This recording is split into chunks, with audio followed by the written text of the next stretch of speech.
A ver, Peque. En lo que refiere a las disoluciones, ¿sí? Nosotros la clase pasada, y yo había resuelto al principio uno de los ejercicios que les había quedado de tarea, habíamos visto que si yo tenía una disolución cualquiera, que tenía cierta concentración, con cierta cantidad de moles de soluto, si yo le agregaba solo agua, ¿cambiaban los moles de soluto, sí o no? No, No. No, No, los moles de solutos no cambiaban. O sea, yo podía calcular la concentración de la nueva solución utilizando los conceptos que veníamos aplicando anteriormente. ¿Sí? O sea, me fijo cuánto volumen tengo de solvente, o cuántos gramos de solvente tengo, o cuántos gramos de soluto tengo, y en base a eso podía hacer la reconversión para calcular la nueva concentración. Sin ir más lejos, el problema, por ejemplo, del jugo gástrico que estuvimos viendo, tenía la particularidad de que si yo sabía la concentración molar de una solución, podía sacar el número de moles de esa solución, y a partir del número de moles podía sacar, por ejemplo, la masa y calcular la concentración de otra disolución o de otra mezcla, que era la mezcla anterior. Bueno, para ese proceso hay una fórmula también. Yo no he visto últimamente, a ver, yo no he visto en kinesio, sobre todo, problemas de este estilo. Para veterinaria sí hay problemas de este estilo.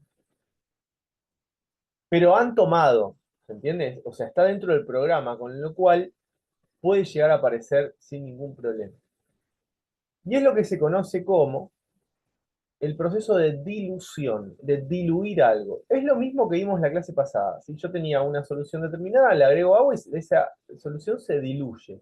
Estoy diluyendo. ¿Qué quiere decir que algo se está diluyendo? Tengo la misma cantidad de soluto, pero cambio la cantidad de solvente, agrego más solvente. ¿Me siguen lo que acabo de explicar o no? sí, Mati. Sí, sí, Mati. profe. Sí, sí. Ese tipo Sí, de, Mati. de problemas, sin ir más lejos, en la guía de problemas también tienen para resolver, los pudieron haber resuelto sin ningún problema, como yo les vengo explicando anteriormente. Esto es una herramienta más, que hace que la cuenta sea más rápida, ¿sí? O sea, se puede resolver hasta con lo que vimos en la clase anterior sin ningún problema, todos los tipos de problemas de soluciones que ustedes tengan.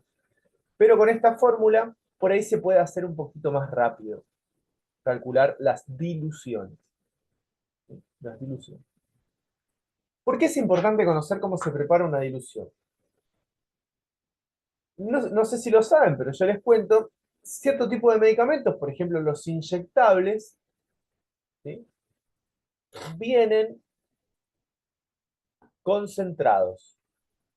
O sea, vienen en ampollas pequeñas o en frascos pequeños con una concentración muy alta.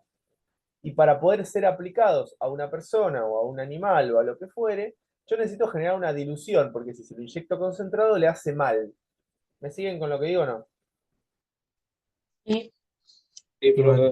Entonces, yo siempre tengo que tener, les muestro acá con este ejemplo el que tengo acá, pero en líneas generales lo que va a pasar es que yo voy a ir a la droguería o a la farmacia o a donde sea, ¿sí? Voy a comprar el medicamento concentrado y voy a tener que agregar, no sé, 1 mililitro de este medicamento y llevarlo a 100 mililitros para generar la dilución. Y esto es lo que le voy a inyectar a la persona, al animal o lo que sea. ¿Me siguen lo que dije o no? Más o menos. Sí, Mati. Sí, Mati. ¿Alguno tiene perro, gato, perra, mascota, básicamente? Yo ¿Vieron que el sí. veterinario, viste que el Gato. veterinario viene y saca un frasquito y eso está concentrado? ¿Y nunca vieron que agarra y levanta solución fisiológica con la misma jeringa y después se lo inyecta? ¿Vieron eso alguna vez o no? Sí.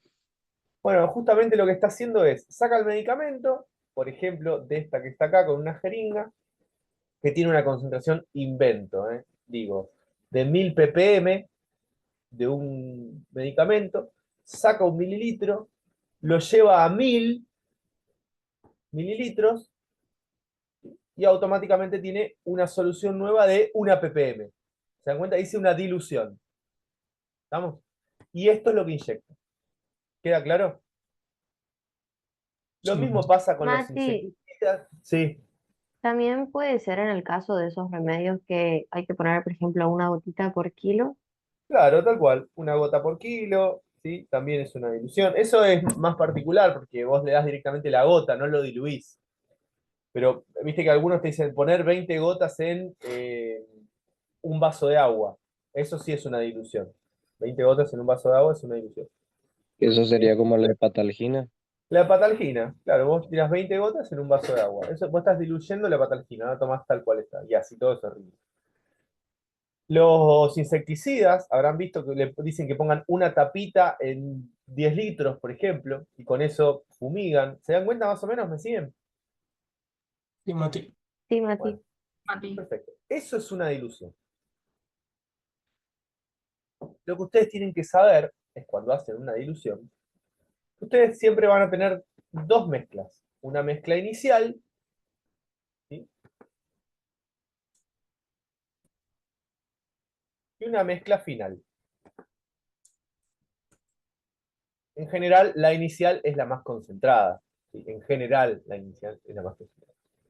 Y para resolverles la vida y no complicarlos demasiado con la teoría, porque no es necesario que la sepan, ya más o menos me entienden a lo que me refiero con que es una dilución, ustedes tienen que saber que el volumen inicial,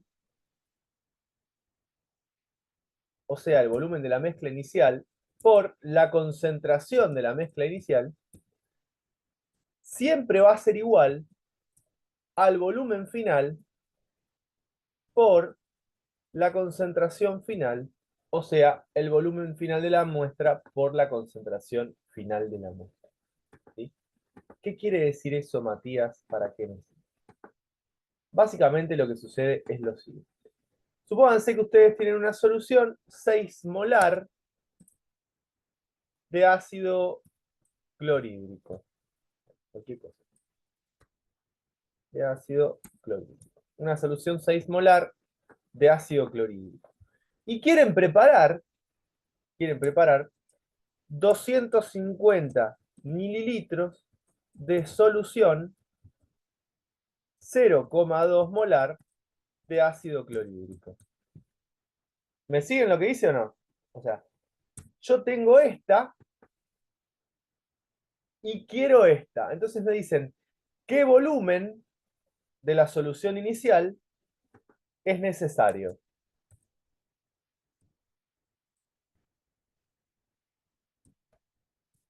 Mati, Sí, volumen no se escribe así.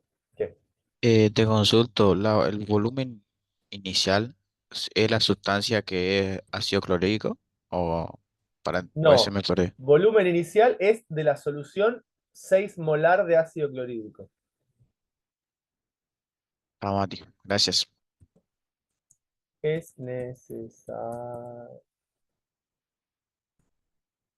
para preparar la mezcla. O sea, ustedes van a tener que calcular qué volumen van a sacar de acá. Yo lo hago eso, ahora no sé qué volumen van a sacar acá. Y después lo meten en un matraz de 250 mililitros, esto se llama matraz, y llevan hasta 250 mililitros. O sea, le agregan agua hasta que alcanzan los 250 mililitros y ya tienen su solución 0,2 molar. ¿Cómo se hace esto? Básicamente nos vamos a centrar, como les dije anteriormente, en la solución.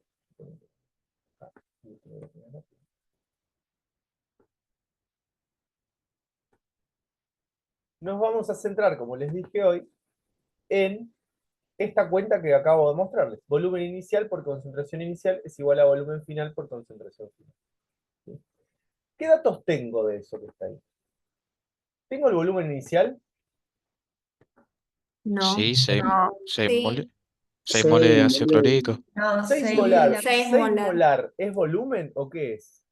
Concentración. Concentración. Claramente el volumen inicial es lo que no tengo. ¿Sí? Es lo que me pide el problema. ¿Vamos? ¿Cuál es la concentración inicial? 6 molar. 6 molar. 6 molar. ¿Sí? ¿Cuál es el volumen final? 250 mililitros. Volumen final es igual a 250 mililitros. ¿Sí? ¿Y cuál es la concentración final? 0,2 0,2. molar. 0,2.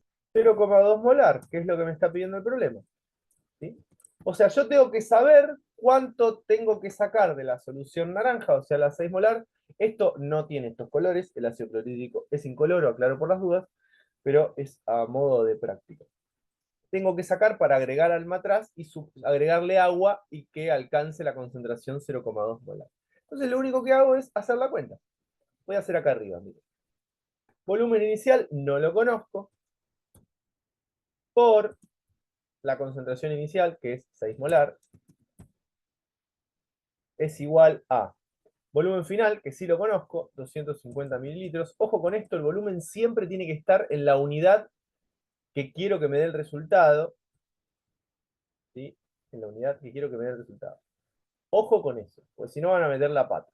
¿Sí? Puede estar en litros, en mililitros, no pasa, pero siempre tiene que estar en la misma unidad. ¿Estamos? Por la concentración final, que es 0,2 molar. ¿Qué tengo que hacer ahora? Y bueno, paso 6 molar dividiendo, y me va a quedar volumen inicial, recuerden que es una ecuación común y corriente, va a ser igual a 250 mililitros por 0,2 molar dividido 6 molar. Molar con molar se simplifican, y me termina quedando el resultado en mililitros. ¿Cuánto es 250 por 0,2 dividido 6? 8,33. Nos vemos, nos vemos. Resultado 8,33. 8,33, ¿qué cosa? Mililitros. Mililitros. 8,33 mililitros. O sea, yo agarro 8,33 mililitros de la solución inicial, lo llevo a 250 mililitros, o sea, lo llevo hasta 250 mililitros, le agrego agua, tiqui, tiqui, tiqui, tiqui, saco de acá 8,33, lo meto acá, y le agrego agua, tiqui, tiqui, tiqui, tiqui, hasta que llega a 250, y automáticamente tengo una solución como Diluido. diluida. ¿Con qué concentración molar? 0,2. 0,2. 0,2 molar. 0,2 molar. ¿Ven? Me ahorro 500 cuentas. Me ahorro saber cuánto soluto tengo, cuánto solvente tengo. O sea, me ahorro un montón. Uso la fórmula y chau. Resolví el problema. Lo que siempre me tengo que acordar es que tienen que estar las concentraciones en la misma unidad. O sea, si estoy en molaridad, tengo que trabajar en molaridad. Si estoy en normalidad, tengo que trabajar en normalidad. Si estoy en porcentaje peso en volumen, tengo que trabajar en porcentaje peso en volumen. Pero siempre tengo que mantener la misma unidad de concentración de los dos lados. Y siempre tengo que mantener la misma unidad de volumen de los dos lados. ¿Queda claro? Sí, Mati. Sí, Mati. Sí, Mati. Pongan diluciones de título, no disoluciones, diluciones de título, copien el ejemplo y abajo vamos a copiar la teoría, ¿les parece? Que tengo el ejemplo acá. Dale, Mati. Y arrancamos con propiedades coligativas.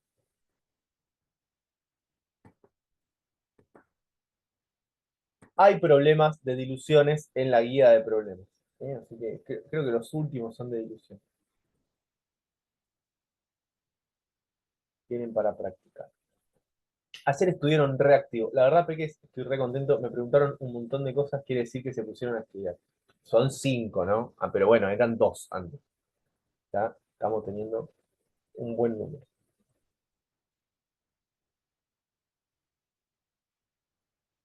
Muy bien. Acuérdense, lunes a la tarde, examen de física. ¿Sí? Este viernes a la mañana les voy a tomar 10 o 15 preguntas de química variadas de lo que venimos viendo. Vamos, como para que le peguen una repasadita. No se vuelvan locos, porque no les voy a tomar solo de disoluciones, les voy a tomar de todo. ¿Eh? Así ya se van preparando para el parcial del 26.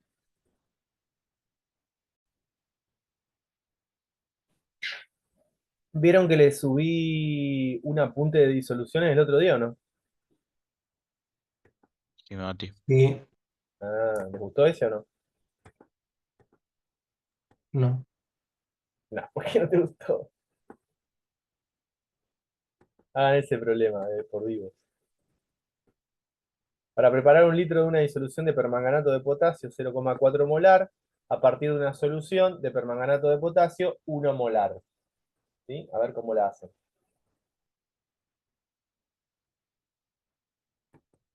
Le doy 2 minutos.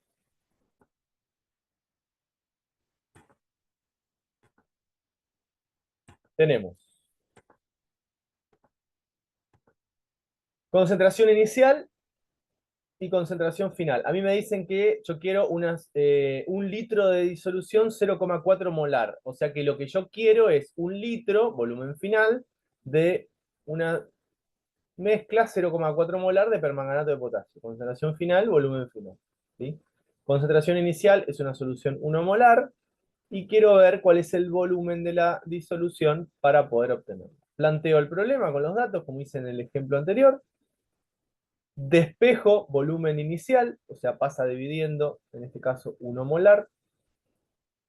Se simplifica molaridad con molaridad y me termina quedando que voy a tener 0,4 litros. El resultado me va a dar en litros. ¿Sí?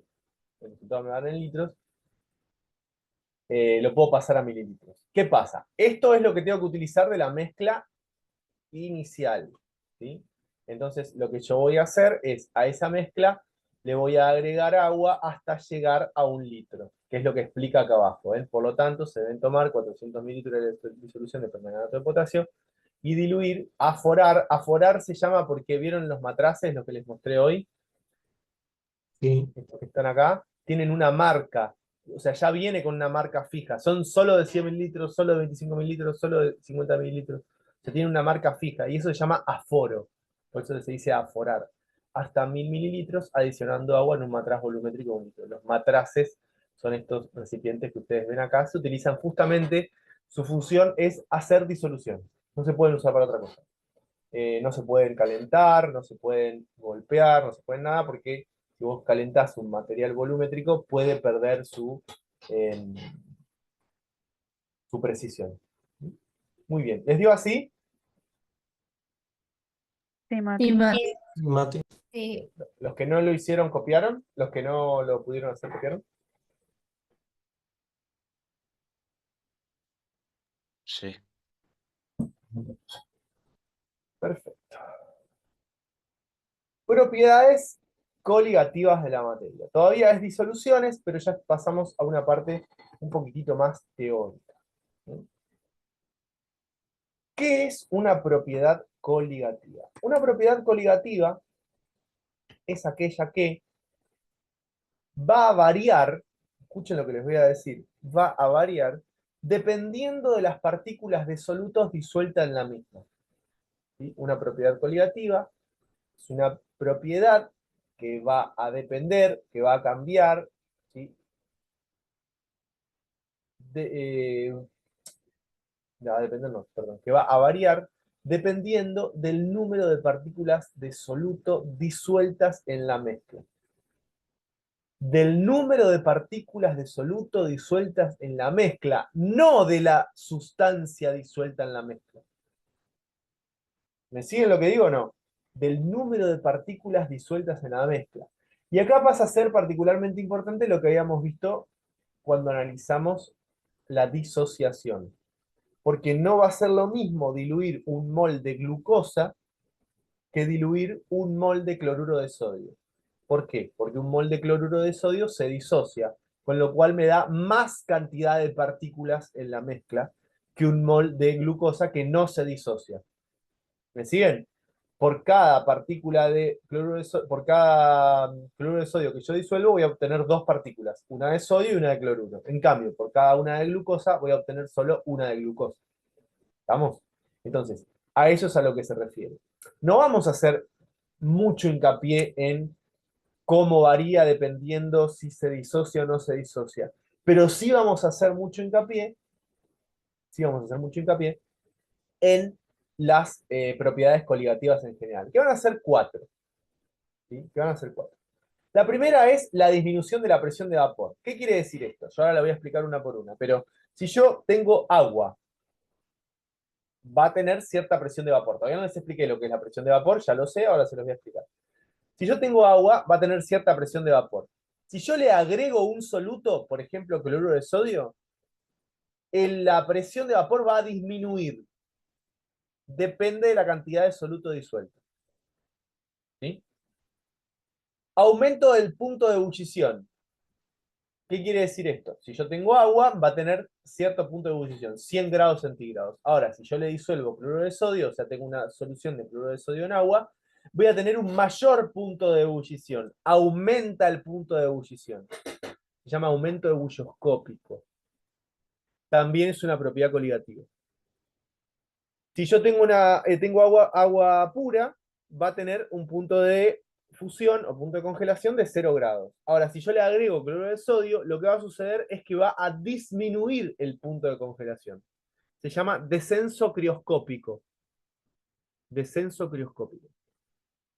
Y finalmente, la presión osmótica. ¿Qué es la presión osmótica? Ahora lo vamos a ver mejor, pero es la presión que yo necesito para detener la ósmosis.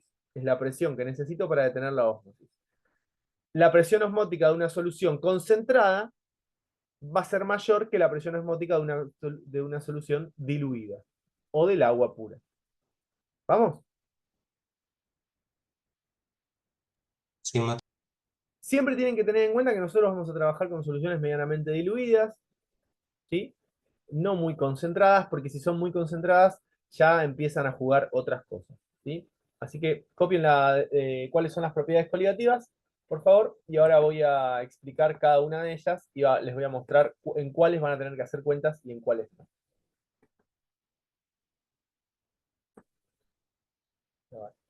¿Qué pasa si yo les digo que ustedes usan las propiedades coligativas todo el tiempo y no se dan cuenta? ¿Me creen o no me creen? Sí, yo creo que sí. Por ejemplo, cuando hervís agua para, no sé, hervir fideos, si vos le agregás Bien, la sal, ya tarda más, puede ser, bueno, en cuando hervir. vos le agregás la sal, tarda más en hervir. ¿Pero por qué tarda más en hervir? ¿Qué tiene que pasar? En lugar de llegar a 100 grados para hervir, ¿a cuánto tendrá que llegar? ¿A 104 o a 105? O sea, tarda más en hervir porque necesito más temperatura para que alcance el punto de ebullición. Eso es algo. Y hay una que se usa un montón, no sé si han prestado atención. ¿Alguna vez vieron a alguien que tiene un tambor de 200 litros, mete latas de cerveza, mete mucho hielo y le Y tira le un agrega paquete de sal. sal? ¿Vieron eso o no? Sí, para que esté más frío, digamos. Para que esté más frío. Eso se llama mezcla crioscópica. Y lo que hace es disminuir el punto de fusión del hielo. Y en lugar de que sea a 0 grados, es a -3, -4 o -5 grados. Con lo cual, las latas de verdad están más frías. Porque hasta que todo el hielo pase a ser agua, en lugar de que sea a 0 grados, va a ser a -5. ¿Me siguen? O a -4. La lata va a estar más Mati, fría. Sí, vos sabés que yo tenía una maquinita de helado antes que era tipo medio de juguete, pero que servía igual. Y para hacer ujú, el helado, había como un tubo de acero inoxidable, no sé qué era, de claro. aluminio, y adentro se le ponía sal con hielo. Exactamente, porque justamente lo que haces es bajar el agua, la leche, digamos, tiene un punto de fusión muy parecido al del agua, un poquito menos nada más. Pero cuando vos haces la mezcla crioscópica con el hielo sacado del freezer y la sal, lo que haces es generar que la temperatura del hielo que vos estás agregando sea menor. Entonces estás a -5, -6 grados, y eso hace que se forme el helado. ¿Ven que lo estuvieron usando por ahí y nunca se lo pusieron a pensar? Lo de la mezcla crioscópica es espectacular, funciona muy bien. Lo que pasa es que ese hielo después no te sirve para Fernet, ¿sí? O sea, te sirve para enfriar bebidas, pero no para hacer un Fernet, porque ¿cómo va a estar el Fernet? Lo feo de vaciar el tambor después si te quedaron cerveza. Va a estar todo salado. Y Bueno, congelado. Helada del horno. no, pero déjalo hasta el otro día y se va a derretir. ¿Sabés lo que es en el Chaco o en Corrientes una noche entera? Se va a empezar a derretir. Bueno, después te queda agua salada, enjuagás un poco y ya está. Bueno, primera de las propiedades coligativas. Disminución de la presión de vapor. Disminución de la presión de vapor. Lo que ustedes tienen que tener bien claro, lo que ustedes tienen que tener bien claro es lo siguiente. Al agregarle un soluto a la mezcla, al agua en realidad, para generar una mezcla, al agua le agrego un soluto para generar una mezcla, la presión de vapor va a disminuir. Eso es por definición. Se lo tienen que acordar. ¿Sí? Si yo le agrego soluto a una mezcla, va a disminuir la presión de vapor. ¿Qué es la presión de vapor? Es otra pregunta. Ahora se las voy a contestar. Pero lo que yo quiero que les quede claro es lo siguiente. Si ustedes le agregan un soluto al agua para formar una mezcla, la presión de vapor de la mezcla siempre va a ser menor a la presión de vapor del solvente puro. ¿Queda claro eso? Sí, Mati.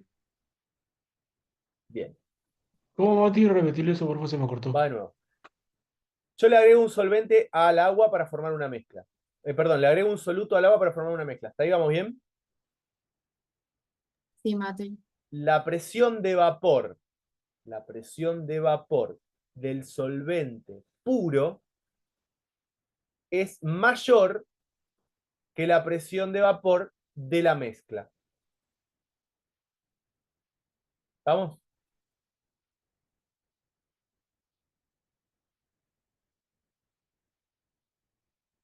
Por eso es disminución de la presión de vapor. ¿Sí? El agua va a tener una presión de vapor, no, sé, no me acuerdo el número, de 1, ponele. ¿Sí? De 1, no es de 1, no vale 1, pero suponete, tiene una presión de vapor de 1 milímetros de mercurio. Si yo le agrego cloruro de sodio, va a ser de 0,5 milímetros de mercurio. Disminuye. Los números los inventé, no son reales. Las presiones de vapor de las sustancias a temperatura ambiente están tabuladas, están en tablas. ¿Sí? No se las tienen que saber de memoria. Si las necesitan hacer alguna cuenta, se los van a dar. No es necesario, no se lo van a dar. Y una cosa que es muy particular, que tienen que también tener en claro, es que cuando una sustancia alcanza el punto de ebullición, cuando cualquier sustancia alcanza su punto de ebullición, es porque la presión de vapor del solvente se igualó a la presión ambiental. Cuando una sustancia alcanza el punto de ebullición es porque la presión de vapor del solvente alcanzó la presión ambiental. ¿Sí? Siempre la presión de vapor es un número mucho más pequeño que la presión ambiental. ¿Qué es la presión de vapor? Les cuento. Todas las sustancias están en equilibrio, todos los líquidos, perdón, están en equilibrio con su gas. En equilibrio quiere decir que algunas moléculas son gaseosas, otras son líquidas y van pasando de un lado a otro. Eso es algo imperceptible. Sobre todo si el recipiente está tapado. Si el recipiente está tapado, yo ni me entero que eso pasa. ¿Saben cuándo me doy cuenta? Cuando un charco se seca. ¿Sí? Cuando un charco se seca, el líquido y el gas están en equilibrio. Perdón, el líquido se está convirtiendo en gas de a poquitito, pero muy poco se vuelve a convertir en líquido. ¿Por qué? Porque se va al ambiente, se va hasta que un charco se seca. En cambio, si yo lo tengo tapado, como es un frasco con agua, nunca se termina de evaporar. ¿Por qué? Si yo mido la presión que hay dentro del recipiente, me va a terminar dando la presión de vapor. Es una propiedad típica de los líquidos. La presión de vapor es una propiedad típica de los líquidos. ¿Sí? Típica de los líquidos. Que nos muestra el equilibrio que existe entre el estado sólido y el estado líquido a una temperatura y presión dadas. A una temperatura y presión dadas. Eso es la presión de vapor. ¿Sí? Entonces, volviendo a lo que les dije al principio, si yo le agrego un soluto a un solvente puro, ¿qué le pasa a la presión de vapor? Disminuye. Disminuye. Disminuye. ¿Sí? Muy bien. Fíjense, esta que está acá es la ley de Raoult. Raoult, en realidad nosotros le decimos cariñosamente Raoult, ¿sí? Dice que la presión parcial de un disolvente en una disolución, todavía no les expliqué lo que es una presión parcial, lo voy a explicar cuando veamos leyes de los gases, es igual a la fracción molar del disolvente por la presión de vapor del disolvente puro. Esto es una cuenta, difícilmente le pidan que la hagan, ¿sí? Lo que sí les pueden preguntar es cuál es la ley de Raoult. Eso sí le pueden preguntar. ¿Cuál es la ley de Raoult? Les pueden preguntar. Pero que hagan la cuenta es difícil que les pidan porque esta cuenta es muy fácil. ¿Sí? Muy fácil. Si la presión de vapor disminuye, la evaporación ocurre lentamente. ¿Sí? ¿Qué quiere decir? Mientras menor es la presión de vapor, más difícil es que el líquido se evapore. Eso también es importante, lo vamos a anotar acá. A menor presión de vapor, más dificultad para que se evapore el líquido. Lo pongo acá porque es la traducción. A menor presión de vapor,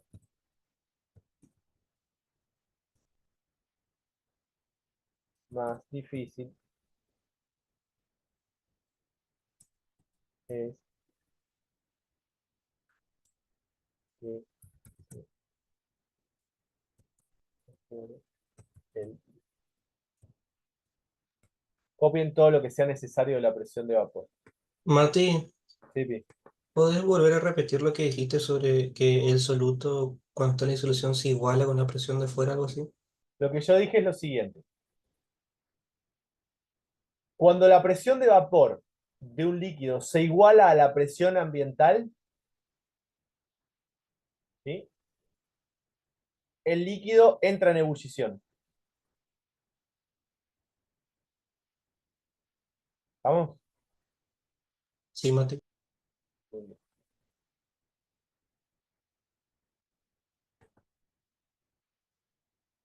Por eso puse. Les muestro algo.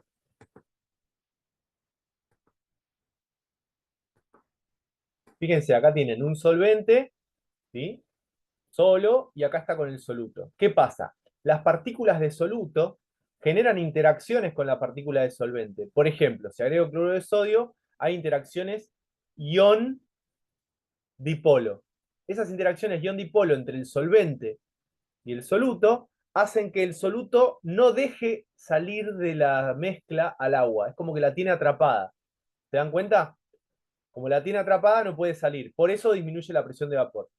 Si no tengo soluto, nadie sostiene al agua, entonces las moléculas de agua se pueden ir sin ningún problema. ¿Se dan cuenta lo que digo? El soluto es como que retiene a las moléculas del solvente y no permite que se conviertan en vapor. ¿Eso es solamente si el recipiente está tapado o No, esto no? siempre. Ah, Si el recipiente está tapado, lo que va a pasar es que vos no vas a ver pérdida de solvente, o sea, no vas a ver pérdida de líquido. Pero si está destapado, vos vas a ver cómo va disminuyendo el volumen del líquido.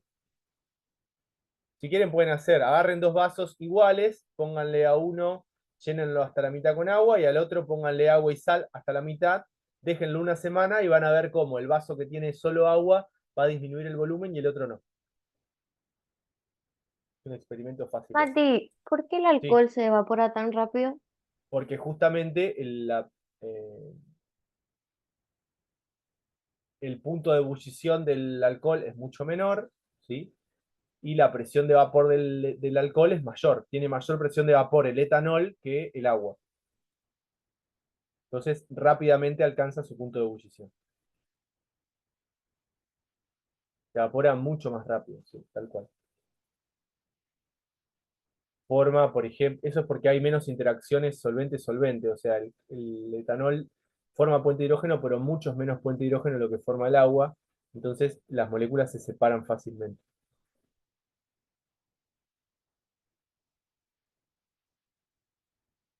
Fíjense que acá hay una palabra que es tonoscopía. Tonoscopía es la forma de estudiar a la presión de vapor. Eso anótenlo por la duda como una palabra por las dudas. Tonoscopía. Muy bien. Elevación del punto de ebullición. Elevación del punto de ebullición. También conocido como ascenso ebulloscópico. Anótenlo. Elevación del punto de ebullición o ascenso ebulloscópico. ¿Sí? ¿Qué es el ascenso ebulloscópico? Bueno, básicamente lo que nos va a definir a nosotros es que cuando yo tengo un solvente puro y a ese solvente le agrego un soluto para formar una mezcla, para formar una disolución, lo que me va a decir es lo siguiente. El punto de ebullición de la mezcla va a ser mayor que el punto de ebullición del disolvente puro. ¿Sí? El agua con cloruro de sodio va a tener mayor punto de ebullición que el agua solita. ¿Sí? Que el agua solita. Acá tienen un gráfico, este gráfico es divino. Mati, ¿Sí? ¿puedes volver a repetir? Ahora me vas a escuchar. Bueno, Fíjense, esto es temperatura en función de la presión de vapor. ¿Sí? Temperatura en función de la presión de vapor. Tengo el disolvente puro, ¿sí? Y yo le agrego soluto.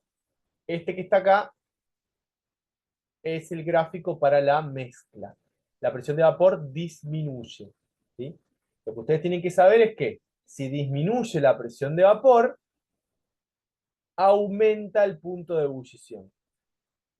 Si disminuye, ¿escucharon? Si disminuye la presión de vapor, aumenta el punto de ebullición. Eso es importante. Entonces, me da gracia que me preguntes de nuevo, que lo vuelva a decir, porque está escrito acá. En realidad, por eso estoy. A ver, si yo tengo una. Va de nuevo, ¿eh? Tengo agua, ¿sí? Y a esa agua le agrego cloruro de sodio, por ejemplo, puede ser sacarosa también, cualquier cosa, pero le agrego un soluto. El punto de ebullición de la mezcla va a ser mayor que el punto de ebullición del solvente puro, o sea, del agua. Eso es el ascenso ebulloscópico, ¿sí? Elevación del punto de ebullición o ascenso ebulloscópico. ¿Vamos? Esta fórmula que ustedes ven acá quiere decir variación de la temperatura de ebullición.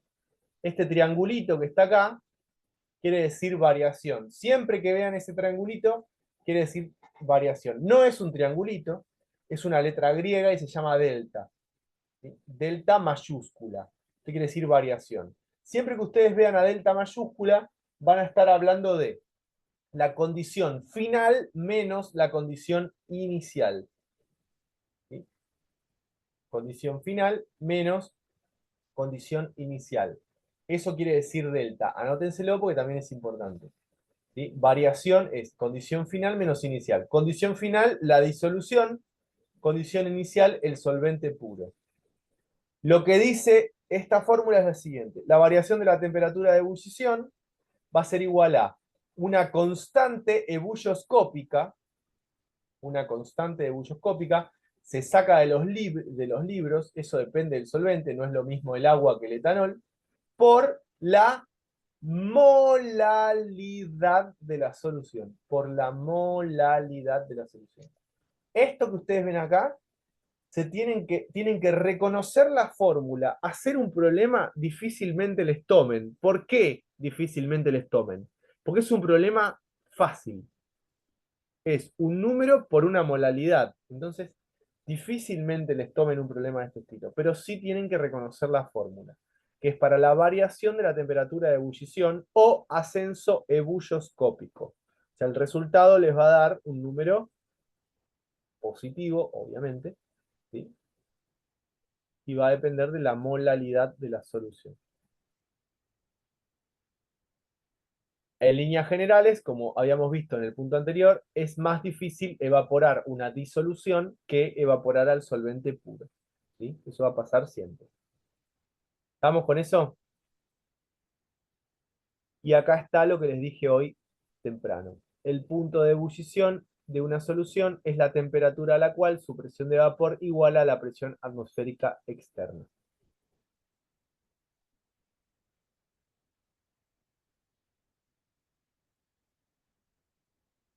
Copien lo que está en el pizarrón. Esto es todo teoría, peques, ¿eh? No estoy inventando nada.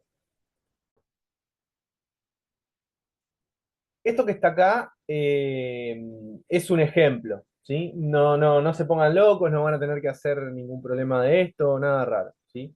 Pero la constante ebullioscópica, también conocida como constante molal, básicamente lo que hace es darnos a nosotros una idea de cuánto va a aumentar el punto de ebullición, ¿sí? De cuánto va a aumentar el punto de ebullición en una solución 1 molal.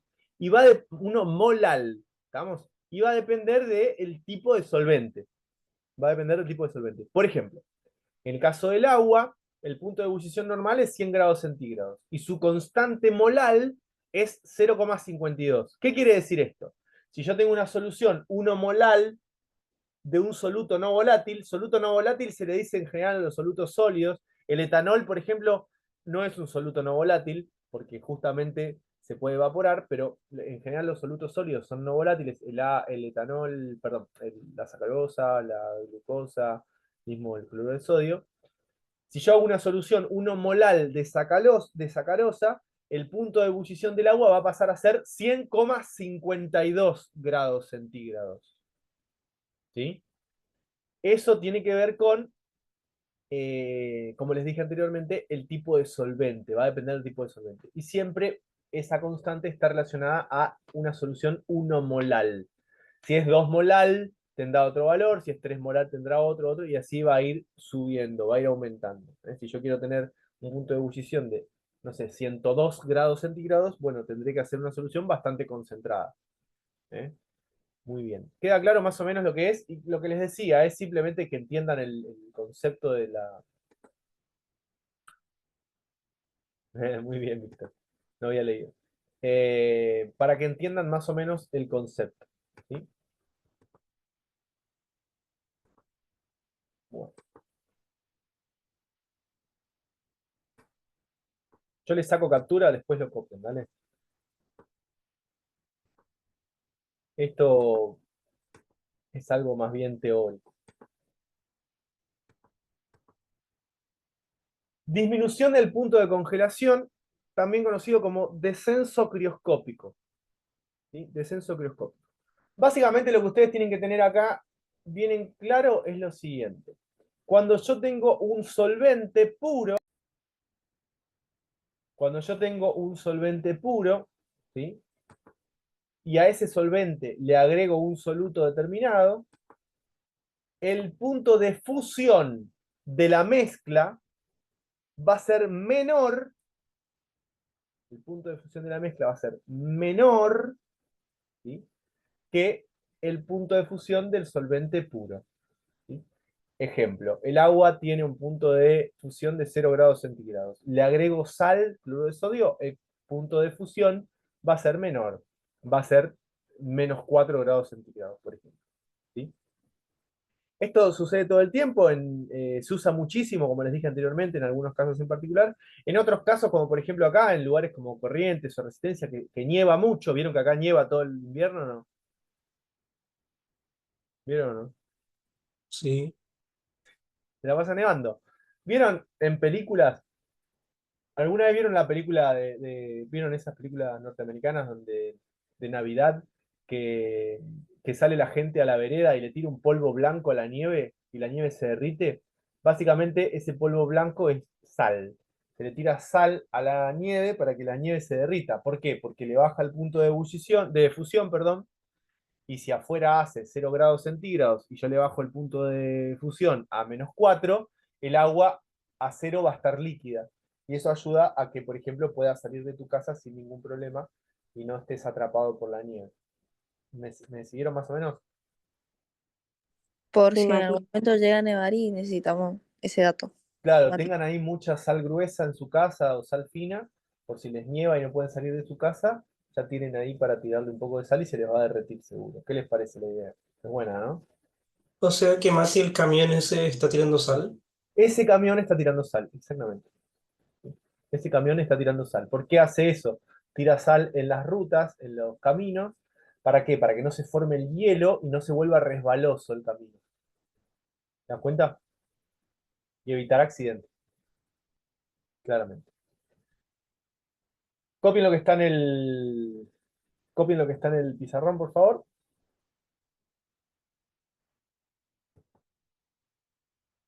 Lo mismo que pasa anteriormente, mientras copian, ¿sí? Lo que les había dicho, tienen una fórmula, la variación del punto de fusión, ¿sí? O el descenso crioscópico, es la temperatura del disolvente puro menos la temperatura de la mezcla. ¿Sí? La temperatura de fusión del disolvente puro menos la temperatura de fusión de la mezcla. Y esto se va a calcular utilizando la constante crioscópica por la molalidad de la solución. Molalidad de la solución. ¿Por qué uso molalidad en lugar de molaridad? ¿Se les ocurre o no? ¿Qué pasaba con la molaridad y las temperaturas? ¿Era siempre igual o cambiaba? Cambiaba. La temperatura, la molaridad varía con la temperatura. En cambio, la molalidad no varía con la temperatura. ¿Sí? Por eso se usa molalidad y no molaridad. En este caso. Y nos queda el último, que el último viene con cuentas. Ese sí vamos a ver. El freezer, dependiendo del freezer, llega a menos 18 grados centígrados. Hay algunas bebidas alcohólicas que se van a congelar y otras no. Si vos pones vodka, por ejemplo, en el freezer o Fernet, no se va a congelar. No se va a congelar. ¿Por qué? Porque la graduación alcohólica es muy alta, o sea, hay mucho soluto disuelto en ese solvente. ¿Sí? Entonces no se va a disolver.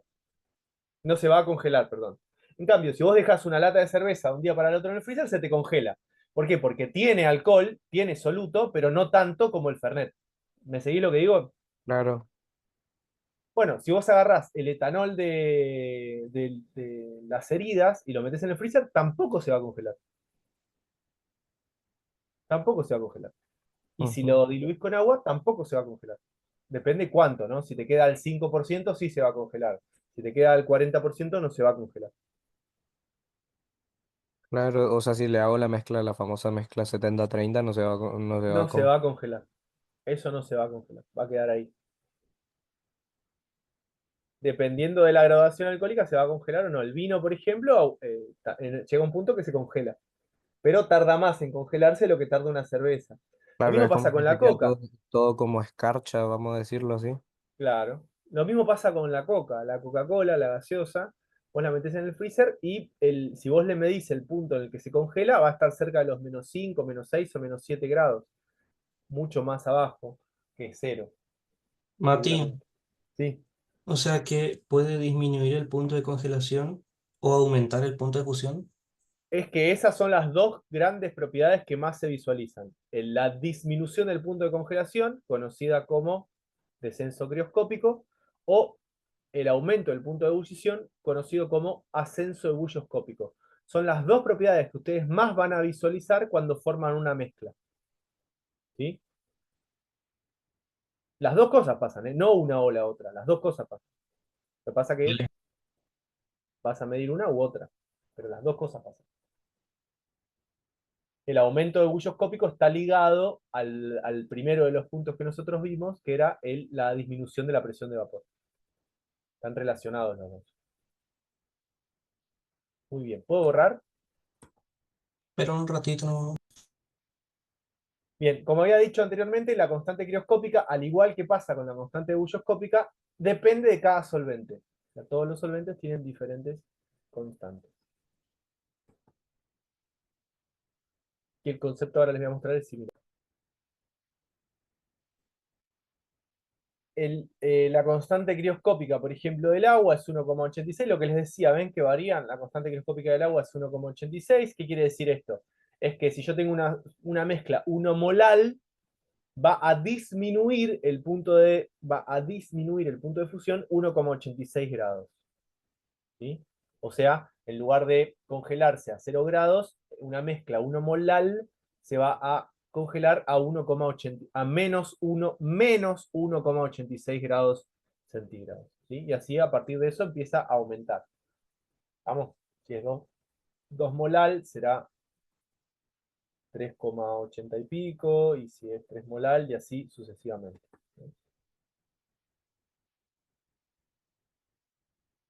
La gran diferencia que tiene el punto de... quise hacer algo que no me salió. La gran diferencia que tiene el descenso crioscópico del ascenso ebulloscópico es que el descenso crioscópico funciona bien con cualquier tipo de soluto. No importa que sea no volátil o volátil. ¿Sí?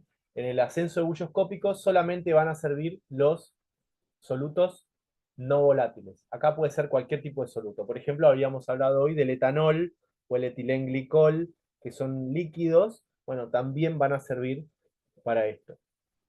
¿Vamos?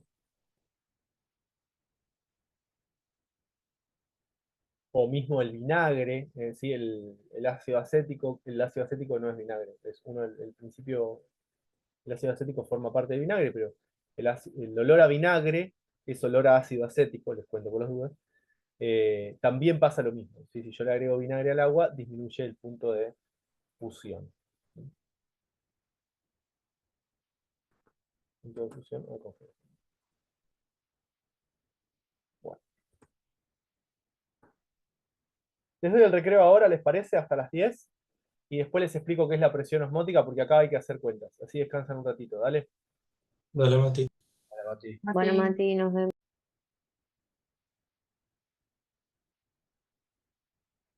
A ver, peques. Presión osmótica, ¿sí? Conocida como pi. Presión osmótica. La presión osmótica no es otra cosa más que la presión que necesitamos para detener la ósmosis. ¿Sí? O sea, es la presión que necesitamos para detener el flujo que atraviesa una membrana semipermeable, ¿sí? Siempre que estén esa membrana semipermeable separando dos disoluciones diferentes. Fíjense, acá tengo una mezcla,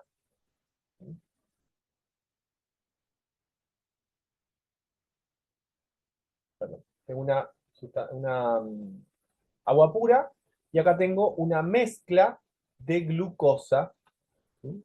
Una mezcla de glucosa. El agua, esta es una membrana semipermeable, obviamente, el agua va a atravesar la membrana semipermeable desde el agua pura hacia la glucosa. ¿Por qué? Porque va desde una zona más diluida a una más concentrada. Muy bien, ¿sí? Muy bien. Si yo quisiera detener eso, lo puedo hacer a través de la presión osmótica. ¿Sí?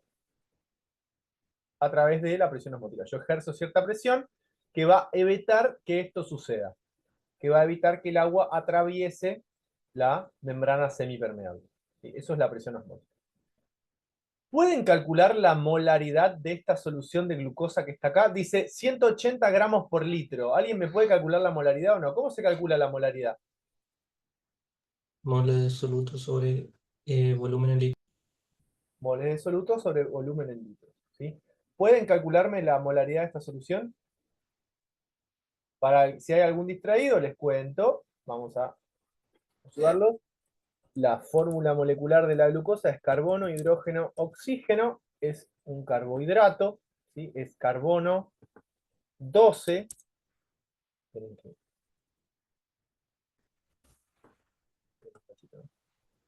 Lo escribí más grande.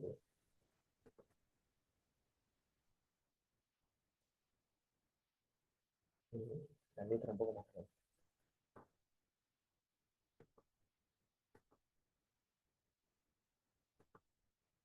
Carbono, hidrógeno, oxígeno es un carbohidrato. Va de nuevo. Cuento. Carbono 12.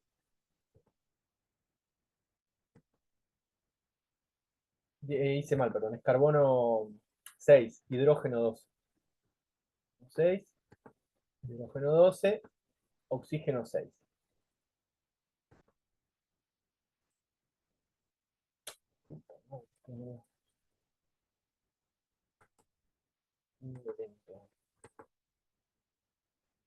Carbono 6, hidrógeno 12, oxígeno 6. ¿Sí? Entonces, si yo tengo que calcular la molaridad de la solución o de la mezcla, me va a terminar dando molaridad igual a ¿cuánto? Al número de moles dividido el peso molecular, perdón, a masa dividido peso molecular dividido el volumen en litros, siendo que masa dividido peso molecular es número de moles. O sea, puedo hacer número de moles dividido el volumen en litros. Cualquiera de las dos cosas, las formas está bien. ¿Sí? En este caso la masa es 180 gramos. ¿Cuál es el peso molecular de la glucosa? 180. 180. 180 dividido 180 gramos por mol, que es el peso molecular de la glucosa, dividido el volumen en litro, que ¿cuánto es? 0,1. No, dice gramos por litro. O sea que es, ¿cuánto es el volumen en litro? Ah, 1. 1 litro. ¿Sí? Entonces la molaridad de la solución, ¿cuánto da? 1. La 1. molaridad es igual a 1 molar. ¿No? 1 molar. Ahora van a ver por qué se las hago calcular. Entonces tengo el agua, la glucosa. La presión osmótica va a detener la ósmosis.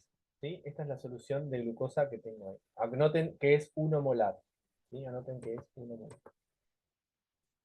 A ver, bueno, yo lo dejo anotado. ¿Cómo se calcula la presión osmótica entonces? Voy a hacer molaridad de la solución. Fíjense, acá está, molaridad de la solución, por R. R es la constante de los gases ideales. Se los voy a explicar, no esta clase, la clase que viene seguramente, cómo se calcula. Pero R es la constante de los gases ideales. Vale siempre el mismo valor, que es 0,082 atmósfera por litro dividido Kelvin por mol. Esto siempre va a ser así. Y T va a ser la temperatura en grados Kelvin, o sea, temperatura absoluta. ¿Sí? Temperatura en grados Kelvin o temperatura absoluta. Siempre se va a calcular así la presión osmótica. Siempre se va a calcular así la presión osmótica. Vamos. Aviso por las dudas, por si hay algún distraído y me preguntan, Mati, ¿siempre se va a calcular así? Sí, siempre se va a calcular así. ¿Pero siempre, siempre? Sí, siempre, siempre. Vamos. Siempre se va a calcular así la presión osmótica. Entonces, molaridad por R, que es 0,082 atmósfera litro mol Kelvin, por la temperatura en grados Kelvin. ¿Estamos? Hagamos de cuenta que esta mezcla que yo tengo acá, ¿sí?, de glucosa, se encuentra a una temperatura igual a 25 grados centígrados. 25 grados centígrados. ¿Sí? Ahí la tenemos. Les pregunto a ustedes, ¿pueden calcular la presión osmótica de esta solución, sí o no? Sí, Bueno, calcúlenla. 2,05. ¿Cómo hiciste? A ver, contame. Presión osmótica o Sería pi es igual a mol, que tenemos un mol, que ya lo molaridad, calculamos. no mol, ojo. Ah, perdón, molaridad.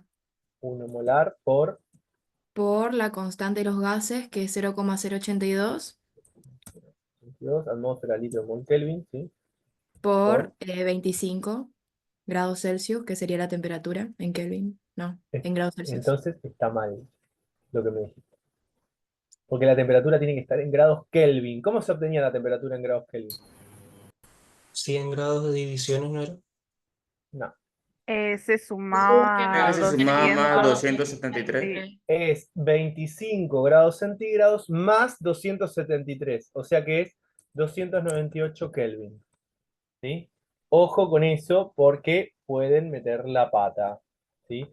Lo de usar la temperatura en grados centígrados en lugar de grados Kelvin es el error más común de la historia de los errores comunes.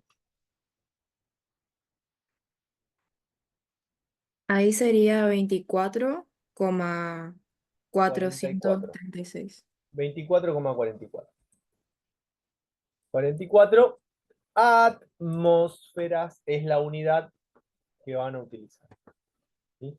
Vamos a escribir acá presión osmótica. ¿Sí? Recuerden, la temperatura debe estar en grados Kelvin. ¿Cómo se calcula la temperatura en Kelvin? El valor de la temperatura más 273. La temperatura más 273. Más 273. Muy bien. Copien todo lo que está en el pizarrón. Lo de la glucosa que me quedó ahí medio arriba. Bien, con esto, peques, terminamos disoluciones completito. Todo lo que teníamos que ver de disoluciones ya está dado. ¿Sí? Con lo cual, lo único que les va a quedar ahora, de a poquito, ir haciendo los problemas. ¿Sí? Respecto de presión osmótica, es una cuenta relativamente simple. Tienen que calcular la molaridad, multiplicarlo por la constante de los gases ideales, que ya les voy a explicar cómo se saca, y finalmente por la temperatura en grados Kelvin. ¿Sí? Vamos a empezar. A ver, peques. Vamos a empezar entonces con este tema nuevo. Este tema nuevo se suma a lo que habíamos visto en principio. ¿Se acuerdan de leyes ponderables de la química que yo les expliqué? Hace un tiempo que les dije apréndanse las leyes, les di para que se aprendan, para que busquen algún ejemplo y demás. ¿Se acuerdan de eso o no? Ley de Lavoisier. Sí, Mati. de Richter y demás. Bueno, a todas esas leyes ponderales aparecen estas leyes de los gases que todas juntas van como marcándonos el camino de las cosas que nosotros podemos hacer y no podemos hacer. Entonces vamos a explicar un poquito lo que tiene que ver ahora con el estado gaseoso. ¿Qué teníamos que recordar del estado gaseoso? Cuando nosotros hablamos de los cambios de estado, sabíamos que había varios cambios de estado. ¿Qué era un cambio de estado?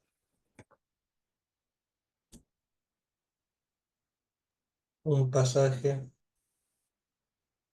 ¿Qué pasaba en los cambios de estado? aumentaba la energía cinética. No, Cambiar la componente. no, cualquier cosa. Me Reorganización. pasó me tiraron una banana, una manzana, en cualquier momento me tiran una sandía. No me tiren fruta, piensen. ¿Se absorbe o se libera calor? ¿Qué pasa en los cambios de estado? No cómo llego al cambio de estado. No cómo llego al cambio de estado. ¿Se ¿Qué produce un pasa en cambio físico? ¿Qué pasa en los cambios de estado?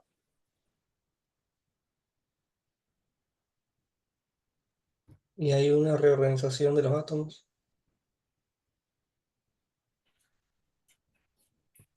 ¿Cambian sus propiedades? ¿Qué pasa con la temperatura en el cambio de estado? Se mantiene Hay mayor constante energía cinética. Se mantiene constante la temperatura en un cambio de estado. hasta que toda la materia cambia de estado. ¿Y cómo están los dos estados de la materia durante el cambio de estado? En equilibrio. En equilibrio. Tengo los dos estados de la materia en el cambio de estado. ¿Y la temperatura se va a mantener constante hasta cuándo? Hasta que toda la materia cambia de estado. Hasta que Hasta toda que la se dé el sustancia pasaje de un cambie estado al su otro. estado. Hasta que genere todo el cambio de estado completo. Muy bien. ¿Sí? Muy bien. Fíjense. Estado gaseoso es el que nos va a interesar ahora. ¿Qué particularidad tenía el estado gaseoso respecto del estado sólido y el estado líquido? ¿Era un estado como? Condensado. No. Justamente lo que no es. Que sus moléculas estaban muy separadas. Muy separadas. Es un fluido, primero, es un fluido. Segundo, es un estado disperso. ¿Sí? Es un estado disperso.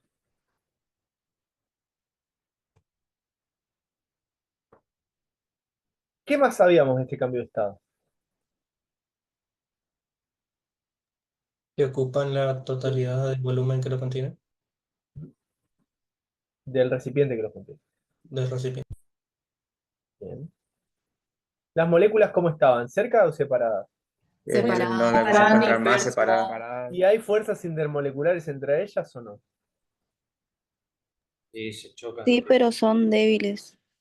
No hay prácticamente fuerzas intermoleculares que las mantengan unidas. O sea, prácticamente no hay fuerzas intermoleculares. Ahora a eso le vamos a poner todo nombre. ¿Sí? Lo importante acá es que el estado gaseoso es un estado disperso. ¿Sí? Donde la energía cinética de las moléculas es muy, muy fuerte, ¿sí? Muy fuerte, no muy alta. Y siempre recordar que para pasar de un estado de la materia al otro, tengo que generar algo, tiene que suceder algo con el calor. Se puede absorber o liberar calor. Siempre el estado sólido va a absorber calor para convertirse en estado gaseoso. Siempre el estado líquido va a absorber calor para convertirse en estado gaseoso. Todo ese calor absorbido, toda esa energía absorbida en forma de calor, se va a convertir en energía cinética, o sea, las moléculas en el estado gaseoso se mueven muy rápido, muy rápido. Eso no se lo olviden porque siempre lo tienen que tener en la cabeza.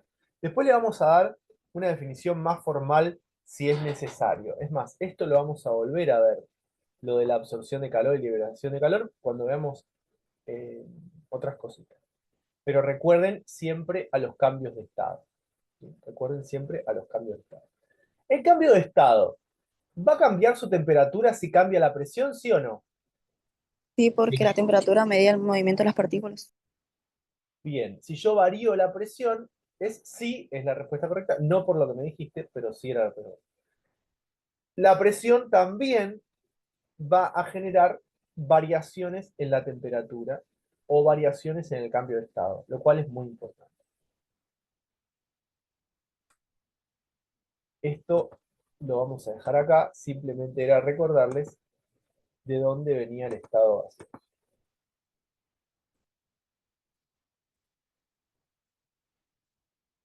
Algunas cositas que nosotros habíamos dicho anteriormente y que ya estaban definidas, bueno, ahora está escrito directamente. Lo que dije recién, aparece escrito y ustedes se lo van a tener que aprender. ¿Sí? Una cosa que tienen que tener en claro. Algunas relaciones que vamos a ir viendo y que vamos a ir explicando. Por ejemplo, la cantidad de partículas en un gas está relacionada directamente con el volumen de ese gas. ¿Sí? El movimiento y la velocidad con la que se mueven las partículas también va a estar relacionada con el volumen de ese gas. Eso ya lo vamos a ver. ¿Sí? Eso ya lo vamos a ver. Pero siempre tienen que tener en cuenta que la cantidad de partículas van a definir a nosotros el volumen del gas. La cantidad de partículas van a definir el volumen del gas. ¿Cuándo vimos nosotros que la cantidad de partículas definía el volumen de un gas? Yo lo dije. Y que después lo voy a explicar mejor.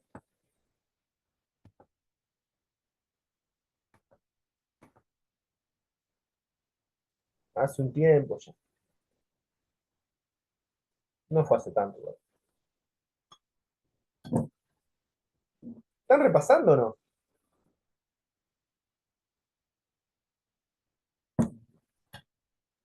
Sí, Mati.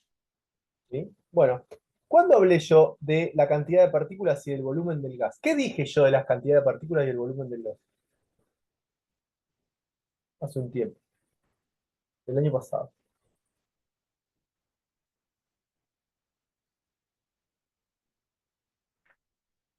¿Puede ser cuando dimos todo lo de mol?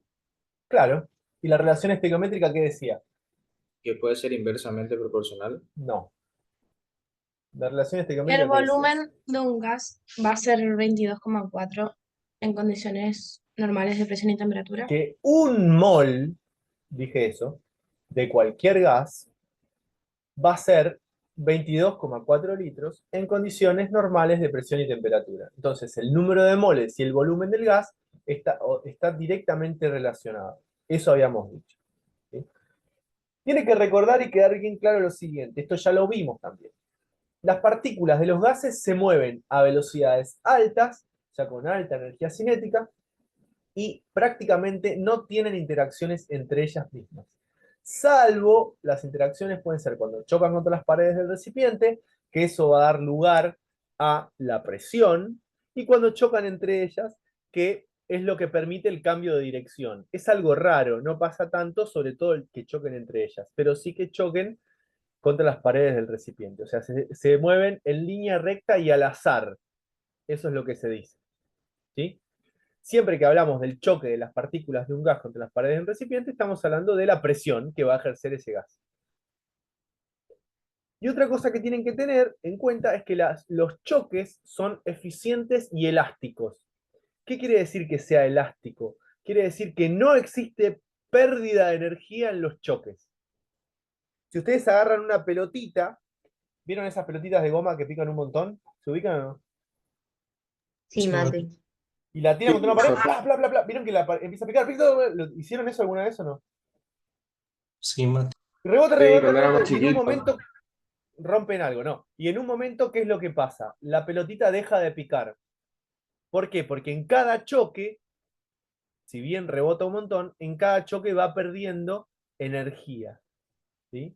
Ese no es un choque completamente elástico. El choque es completamente elástico cuando no pierde energía en el rebote. Eso pasa con las moléculas del gas. ¿Me siguen hasta acá? Sí, Sí. Mati. Mati. Esas son todas características del estado gaseoso. Todas características del estado gaseoso. Me gustaría, no les digo que lo copien tal cual está ahí porque es un montón, pero me gustaría que tomen nota de alguna de las cosas que acabo de decir que sí están escritas acá. ¿Vamos? Ahora voy a seguir. Tomen nota de algunas. Bien. Entonces, tengo el cloro. Yo lo que veo, el cloro es un gas verde, como ustedes pueden ver. Lo que ustedes tienen acá, esperen que lo voy a agrandar.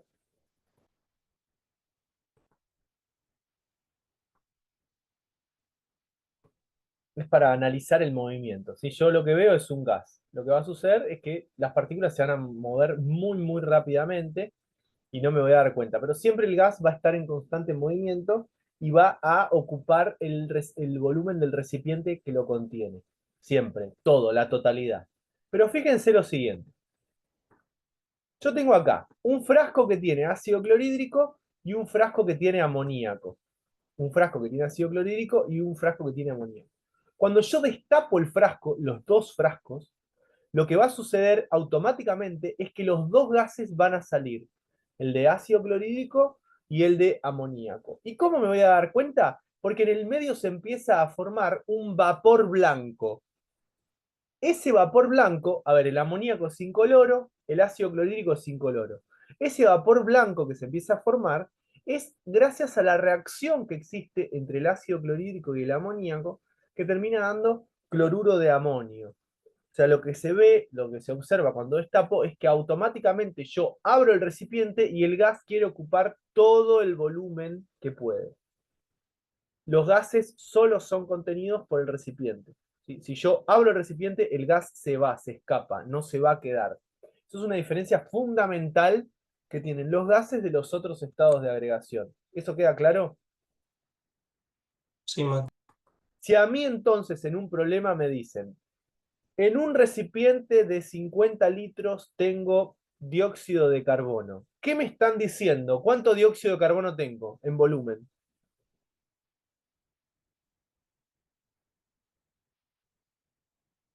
50 mililitros. 50 mililitros. 50, dije litros. 50 Ah, litros. Si a mí me dicen que tengo un recipiente de 50 litros de dióxido de carbono, los 50 litros son de dióxido de carbono. ¿Queda claro eso? Sí, Mati. No me importa que me hablen del recipiente o del gas, porque los gases ocupan todo el volumen del recipiente, completo. ¿Sí? No tienen volumen propio. ¿Sí?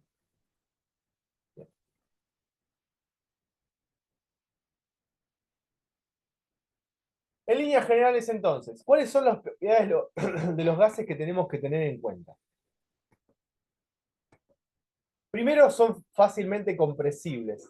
¿Qué quiere decir que se comprimen fácilmente? Si yo tengo como les decía recién, un gas en un recipiente de 50 litros, la misma cantidad de gas lo podría meter en un recipiente de 20 litros, de 10 litros o de 2 litros. ¿Sí? Es relativamente fácil. No tengo que darle mucha presión a un gas para poder comprimirlo, ¿sí? Para que ocupe menos volumen. Eso es lo que quiere decir que se comprime fácilmente. Ocupen todo el volumen en el que se encuentran, lo habíamos visto recién, ¿sí? Y obviamente que ocupan mucho más espacio que los sólidos o que los líquidos, o sea, que la misma cantidad de sólido líquido. O sea, un litro de agua líquida, ¿sí? O un kilogramo de agua líquida ocupa un kilogramo de agua líquida, ocupa un litro. En cambio, un kilogramo de agua sólida va a ocupar mucho más volumen, perdón, un kilogramo de agua gaseosa va a ocupar mucho más volumen que un kilogramo de agua líquida. ¿Eh? Un kilogramo de agua líquida ocupa mucho menos volumen que un kilogramo de agua gaseosa. Es más, si quieren lo vemos con valores que nosotros conocemos. ¿Cuánto ocupa, escuchen lo que les voy a preguntar, un mol de agua, o sea, 18 gramos de agua, gaseosa en condiciones normales de presión y temperatura? 22,4 litros. 22,4 litros. No, no va a suceder eso porque a 0 grados centígrados el agua no es gas. Pero si lo fuera, ocuparía 22,4 litros. Y 18 gramos de agua líquida, ¿qué volumen ocupa? Acuérdense que la densidad del agua es 1 gramo por mililitro.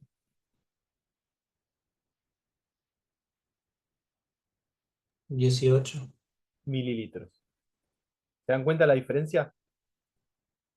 El gas ocupa casi 1000 veces más volumen que el líquido. Mucho más volumen. Muchísimo más volumen. Mati, Obviamente que sí. pero ¿cómo hacen para, tipo, encerrar un gas y no es que se va por ahí? Hay un montón de técnicas para encerrar un gas. Tiene que ver con jugar con las temperaturas, con las presiones y demás. Por ahí nosotros no lo vamos a estudiar, pero es fácil. Incluso vos podés obtener el gas. directamente en un recipiente, también puede pasar eso. Por ejemplo, para obtener hidrógeno, es un experimento súper común que se hace con zinc, ácido clorhídrico y agua. Vos obtenés hidrógeno relativamente fácil, puedes obtener en un tubo lleno de agua, haces que que el gas desplace al agua y te quedas con el tubo lleno de hidrógeno. Hay un montón de formas de obtener gas, solo eso. Obviamente que por ahí ustedes no lo ven porque no lo usamos todos los días, pero es relativamente fácil. ¿Sí? Ahora no se me ocurre otro ejemplo, pero por ejemplo, si vos tenés una pajita, ¿vieron las pajitas de tomar un trago? Y vos querés obtener aire, una cantidad determinada, puedes agarrar y poner un vaso invertido adentro de una olla y soplar adentro del vaso y se le va a ir toda el agua y te va a quedar solo el gas, por ejemplo. Y así un montón de formas. Pero hay un montón de formas. ¿Sí? Y ahora vamos a analizar lo que se conoce como un gas ideal. Y las características del gas ideal para nosotros van a ser muy importantes. ¿Sí? ¿Por qué? Porque para nosotros un gas ideal es un gas que cumple con todas las leyes de los gases. ¿Sí o sí? ¿Todos los gases son ideales? No. Pero los que nosotros vamos a estudiar los que nosotros vamos a usar para estudiar, sí son gases ideales. ¿Estamos? Un gas ideal es aquel que obedece con todas las leyes de los gases. ¿Queda claro eso? Características del gas ideal. ¿Sí? Todos los gases ideales están formados por moléculas. Todas las moléculas, como habíamos visto anteriormente, se mueven en línea recta y al azar. Todas, salvo cuando chocan. Todas las moléculas tienen movimiento aleatorio y obedecen a las leyes de Newton del movimiento, que son las leyes que manejan a nuestra física del día a día. Ahora está muy de moda la física cuántica y demás, pero la física cuántica, que está muy de moda, que se habla, que aparece en películas, solo funciona en el microscópico. ¿Sí? En el macroscópico nosotros nos seguimos manejando con las leyes newtonianas. ¿Sí? Entonces, las moléculas de las que nosotros hablamos obedecen a las leyes de Newton. ¿Vamos? El volumen de las moléculas es despreciable, o sea, no me importa, comparado con el volumen total que ocupa el gas en un recipiente. Eso es importante tenerlo en cuenta también. ¿Sí? Esto nos va a ayudar luego a que veamos justamente, a justificar por qué un volumen de cualquier gas, perdón, un mol de cualquier gas ocupa 22,4 litros en condiciones normales de presión y temperatura, de cualquier gas, no importa cuál sea. Justamente porque el tamaño de la molécula comparado con el volumen que ocupa el gas es despreciable. Despreciable quiere decir que no importa. ¿Sí? Saber siempre que cuando hablamos de moléculas de los gases, vamos a estar hablando de un montón de moléculas. Recuerden que el número de Avogadro es 6,02 por 10 a la 23, que es un número enorme. ¿Sí? Es un número enorme. Y también recuerden, otra cosa que ya habíamos dicho, que los gases ideales no tienen interacciones entre las moléculas, salvo cuando chocan entre ellas, que es raro. ¿Estamos con esto? Las características que tiene un gas ideal son características que para nosotros son muy importantes y las tenemos que tener bien en cuenta porque pueden aparecer en algún verdadero o falso o en algo por el estilo. ¿Ven? Así que por favor, punten cada una de las características que les dije de los gases. ¿Sí? Anoten bien esto porque a partir de estos conceptos nosotros vamos a definir la teoría cinética de los gases, que es la que me va a permitir después utilizar todas las leyes de los gases con las que vamos a trabajar.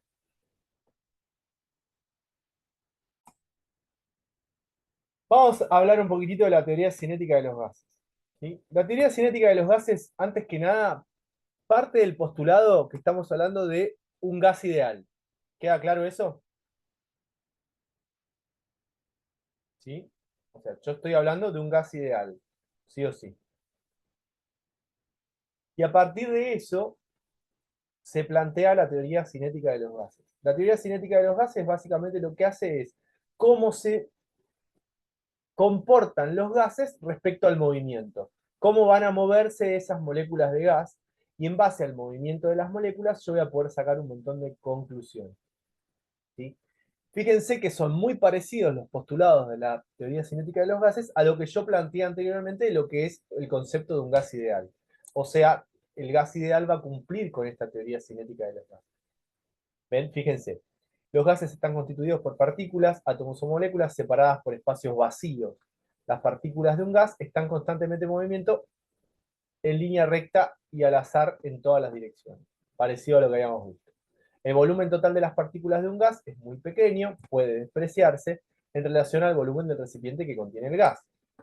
Habíamos visto eso anteriormente. Las partículas de un gas chocan entre sí y con las paredes del recipiente que lo contienen. Estos choques se suponen elásticos, es decir, las partículas no ganan ni pierden energía en ellos. La presión del gas se produce por las colisiones de las partículas del recipiente, de las partículas con las paredes del recipiente. La energía cinética de las partículas aumenta con la temperatura del gas. Esto lo agrego, no estaba en los postulados anteriores. La energía cinética de las partículas aumenta con la temperatura del gas. Eso quiere decir que las partículas se van a mover cada vez más rápido. ¿Sí? Y siempre podemos decir, que esto también lo habíamos visto, que las partículas atractivas y repulsivas, perdón, las fuerzas atractivas y repulsivas, o sea, las interacciones entre las moléculas del gas, son prácticamente despreciables. Estos que están acá son los postulados de la teoría cinética de los gases, que los tienen que tener en cuenta y poder reconocerlos sin lugar a dudas. Así que anótenselos, son parecidos a lo que habíamos visto respecto del concepto de gas ideal, pero esos son los postulados de la teoría cinética de los gases.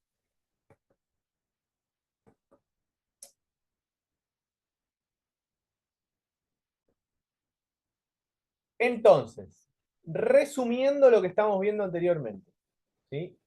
Un gas ideal es el que cumple exactamente con las leyes de los gases, ¿sí? Y el que cumple con la teoría cinética de los gases. Un gas real, ¿sí?, difiere el comportamiento respecto de un gas ideal. Los gases reales son los que nosotros tenemos todos los días, ¿sí?, en el día a día. Pero cuando los vamos a estudiar, los analizamos como si fueran gases ideales. ¿Estamos con eso?